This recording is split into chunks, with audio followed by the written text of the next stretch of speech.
Bonjour à tous citoyens du monde. Alors aujourd'hui je voulais vous parler de comment dire d'une anecdote qui m'est arrivée il y a quelques jours, justement lorsque j'ai cherché de l'aide d'un maximum de citoyens.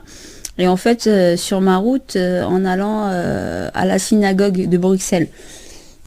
Donc je voulais des comportements qui m'ont fait rire et en même temps qui m'attristent parce qu'on se rend compte à quel point les gens ne communiquent plus et ont peur les uns des autres. Et voilà, donc c'est aussi pour lancer un message fort à la population pour qu'on arrive justement à se parler en se décrispant et qu'on arrête d'avoir tous des préjugés les uns des autres. Et qu'on se parle le plus ouvertement possible, quelles que soient nos convictions ou quoi. On a le droit de pas être d'accord. Et donc, ça doit pas empêcher le dialogue pour autant. Et donc, juste pour vous dire, voilà, par rapport à les jours où je commençais à courir pour demander un peu d'aide, sur mon chemin vers la synagogue, j'avais pris donc le tramway.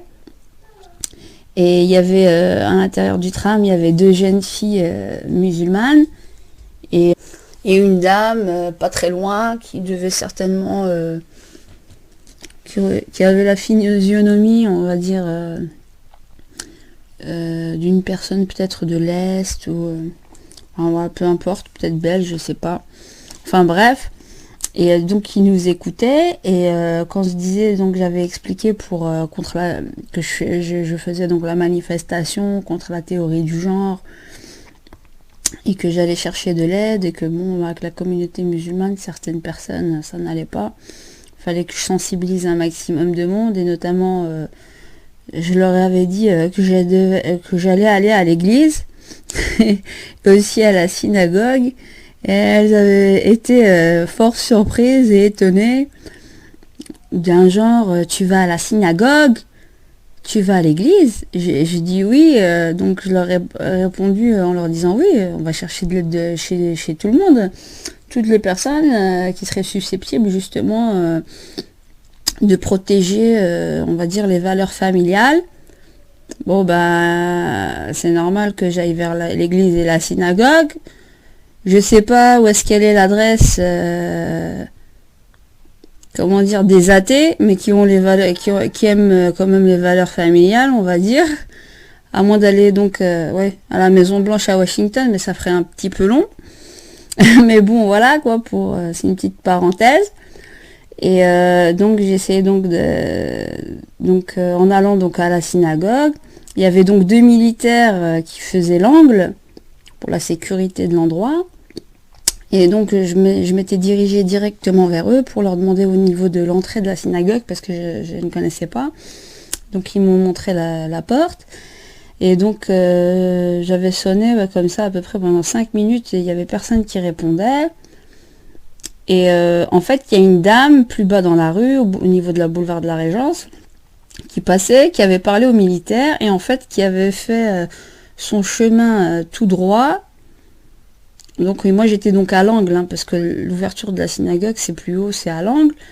Et j'avais pas compris, mais j'avais un petit peu un doute. Je me disais peut-être que c'était quelqu'un de la synagogue ou quoi. Et en fait elle est restée cachée. Donc c'était pour expliquer un petit peu jusqu'où les gens ont peur, quoi. Ça m'avait fait vraiment rigoler. Elle est restée cachée dans l'angle du boulevard, donc elle était au boulevard de la Régence et moi j'étais donc dans l'angle de l'ouverture de la synagogue et je sonnais, il y avait toujours personne et puis je suis repartie vers les militaires et qui m'avaient donné un petit peu des renseignements.